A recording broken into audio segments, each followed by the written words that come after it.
राजा शांतनु महाभारत में कौन थे? इनका इतिहास में क्या महत्व है? नमस्कार प्यारे मित्रों, आल्हा रामकेश यादव यूट्यूब चैनल में एक बार आपका फिर स्वागत है।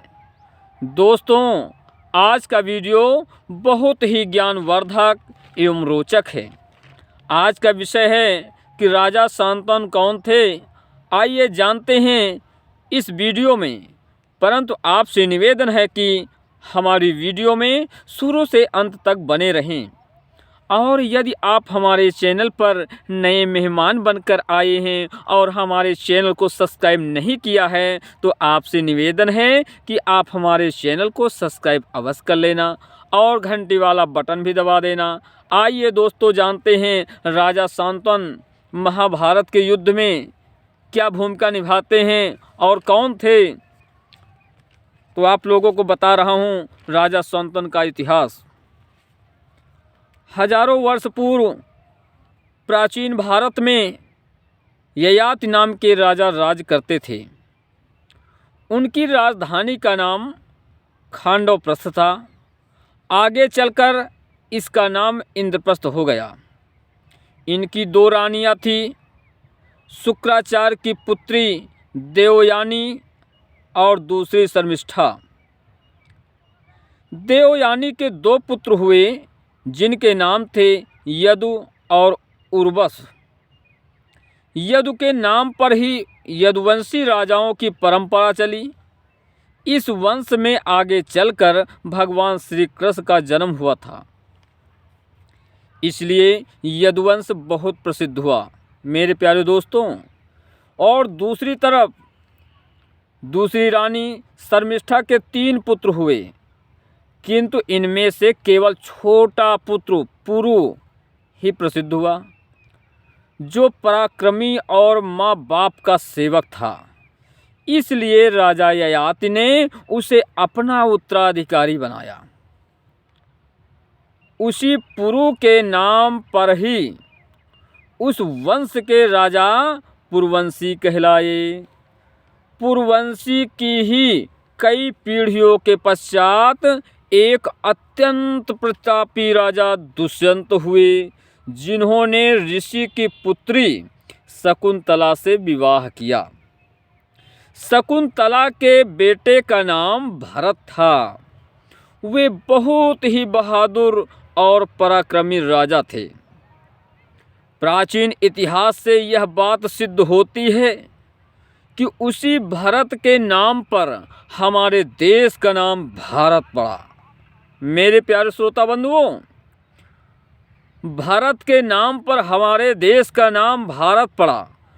भरत के वंश में ही हस्तिन नाम के एक प्रसिद्ध राजा हुए, जिनके वंश ही में कौरव कहलाए और कुरु के नाम ही से कुरुक्षेत्र प्रसिद्ध हुआ। जो महाभारत का युद्ध हुआ था कुरुक्षेत्र में, वो कुरु के नाम ही से कुरुक्षेत्र प्रसिद्ध हुआ। मेरे प्यारे श्रोता बंधुओं, कौरव वंश के वही राजा शांतनु थे जो महाभारत की नींव माने जाते हैं, जो बहुत ही गुणवान, प्रतापी, अपनी प्रजा से सबसे बड़े हितैषी जाने जाते थे। शांतनु ने एक अत्यंत बहुत सुंदर कन्या से विवाह किया, जो वास्तव में गंगा थी। गंगा के बारे में यह कहा जाता है कि एक बार अष्टवसु नाम के 8 देवताओं से दुर्व्यवहार से तंग आकर वशिष्ठ मुनि ने उन्हें मनुष्य योनि में जाने का श्राप दे दिया और कहा कि तुम लोग एक एक बार मनुष्य बनने के पश्चात फिर मरकर देवलोक में वापस आओगे, परंतु तुम में से एक वश को बहुत दिनों तक पृथ्वी लोक में रहना होगा। इन देवताओं ने जब रोते हुए भगवती गंगा से प्रार्थना की कि हमें किसी प्रकार से इस श्राप से मुक्त करवाओ, तो भागवती गंगा ने उनकी माँ बनना स्वीकार कर लिया। शांतन से शादी के पश्चात गंगा की कोख से 8 पुत्र पैदा हुए, जिनमें से 7 को तो पैदा होते ही उन्होंने मार डाला, यानी अपने निर्मल जल में बहा दिया। 8वें बेटे को शांतन ने उसे गंगा में नहीं बहाने दिया, किंतु गंगा उसे अपने साथ स्वर्ग में ले गए। वहाँ पर ले जाकर गंगा ने उसे परशुराम और वशिष्ठ जैसे महाज्ञानियों से उसे ज्ञान दिलवाया। उसका नाम देवव्रत रखा, जो महाज्ञानी विद्वान वीर था। महाशक्तिमान देवव्रत को गंगा ने एक दिन राजा शांतन के हवाले करते हुए कहा कि यह बालक आपकी ही संतान है। इसे मैंने इस संसार का सबसे बड़ा ज्ञानी और वीर बना दिया है। राजा शांतन अपने पुत्र को पाकर बहुत खुश हुए। उन्होंने उसे युवराज और अपना उत्तराधिकारी घोषित कर दिया। अपने महलों में ले आए, किंतु गंगा से जुदाई का दुख सदा उनकी आत्मा पर अंगारे बरसाता रहा। घर का अकेलापन उन्हें डसने को आता। इस अकेलेपन से घबरा कर वे नदिया तट पर बैठे रहते। एक दिन नदिया तट पर उन्होंने धीवर कन्या को देख लिया, जो बहुत ही सुंदर थी। उसका नाम सत्यवती था। शांतन ने सत्यवती के पिता से यह कहा कि आप मेरी शादी अपने पुत्र से कर दें।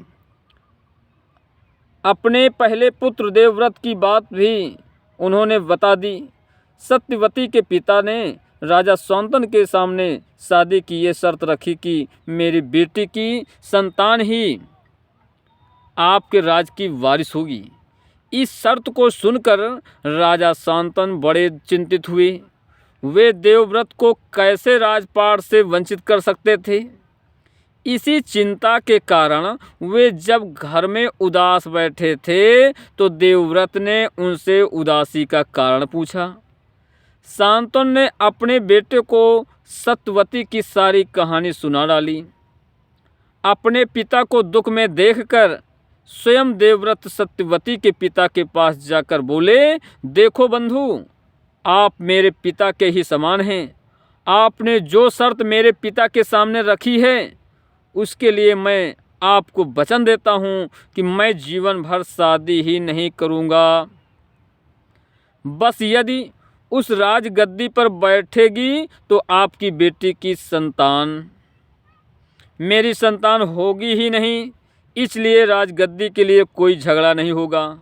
देवव्रत की प्रतिज्ञा के कारण ही राजा शांतन की शादी हो गई।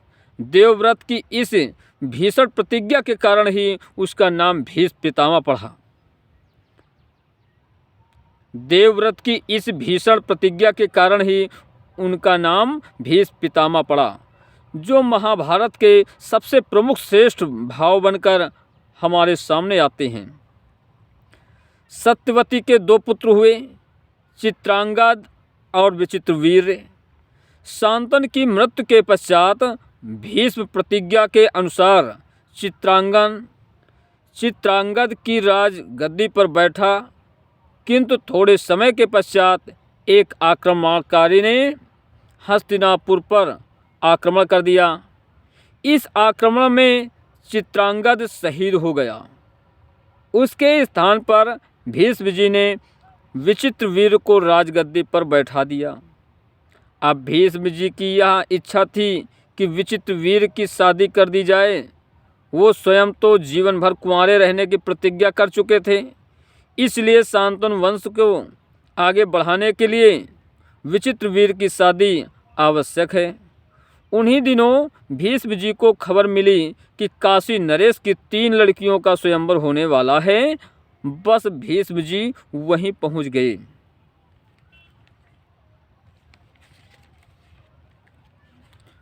मेरे प्यारे श्रोता बंधुओं, ये राजा शांतनु की जो कहानी हमने आप लोगों को सुनाया, अगर आप लोगों को ये कहानी अच्छी लगी हो तो आप लोगों से करबद्ध निवेदन है, अनुनय विनय है, प्यार दुलार और सम्मान की आवश्यकता है कि आप लोग हमारे चैनल आल्हा रामकेश यादव यूट्यूब पर जाकर हमारे चैनल को पर वीडियो देखें। और अगर आपको ये कहानी अच्छी लगे तो सभी लोगों से निवेदन है कि सभी लोग लाइक करें और जो भाई बहनें या जो हमारे श्रोता बंधु हमारे इस चैनल पर पहली बार अतिथि के रूप में आए हैं, सभी लोग हमारे चैनल को सब्सक्राइब करें, जिससे हमारे द्वारा बनाई गई वीडियो आप तक पहुँचे और अपने मित्रों तक पहुंचाने के लिए आप लोगों से मेरा निवेदन है कि आप लोग मेरे चैनल को शेयर करें। आपके द्वारा कोई सुझाव है, कोई त्रुटि समझ में आ रही है या कोई जो है मुझसे प्रोत्साहन के रूप में या कुछ बताना चाहते हैं तो हमारे कमेंट बॉक्स में आप लोग अपने सुझाव व्यक्त करेंगे। आप लोगों के द्वारा किया गया सब्सक्राइब, लाइक, कमेंट, शेयर हमारे लिए बहुत महत्व रखता है मेरे प्यारे श्रोता बंधुओं। तो आप लोगों से मेरा करबद्ध निवेदन है कि आप लोग हमारे वीडियो को पूरा देखने का प्रयास करें। ये चैनल मेरा नहीं, आप सबके लिए बनाया गया है, आप सबके सम्मान के लिए, आप सबके ज्ञान के लिए, आप सबके आशीर्वाद के लिए। मेरे श्रोता बंधुओं, मैं अपनी बात को यहीं पर विराम करते हुए ये कहानी बंद करता हूँ और आगे फिर आपको तरह तरह की कहानियाँ, वीर रस से प्रस्तुति या लोकगीत लेकर आप लोगों को बीच में पेश होता रहूँगा और मैं अपनी बात को यहीं विराम करता हूँ। नमस्कार श्रोता बंधुओं, बाय बाय।